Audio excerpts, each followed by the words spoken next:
သူကဘာသာအပေါင်းတို့မြန်မာနိုင်ငံသားအပေါင်းတို့ဘေးရန်ခင်းပြောက်ချမ်းသာရောက်ယူတောင်းတပြေဝေဒုက္ခပေး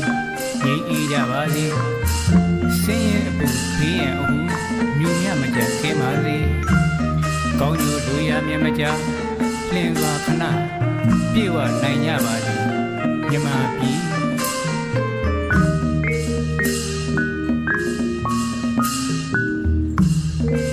တို့ပြည်ကြီး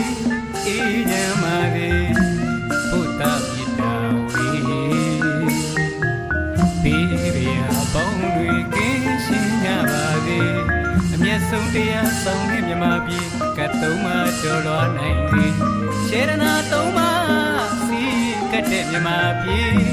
ဘေးသူရန်မကြောက်အမှန်ပြောက်စေမည်မြန်မာပြည်သူမြန်မာပြည်သားတို့မှာစီကံဖြာဖြာလိုက်နာကြပါမသွေတို့ပြည်ထာဝရအေးရန်လို့ဆိုပြေ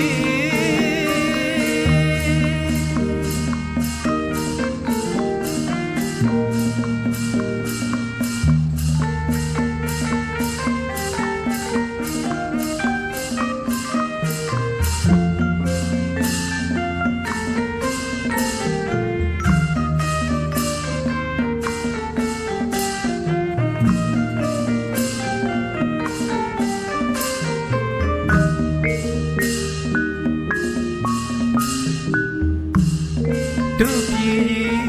အေးချမ်းပါစေဘုဒ္ဓမြတ်တာဝေဘေးရန်ပေါင်းတွေကင်းရှင်းကြပါစေအမျက်ဆုံးတရားဆောင်တဲ့မြမပြည်ကတ်သုံးပါကျော်လွှားနိုင်စေခြေရနာသုံးပါစီ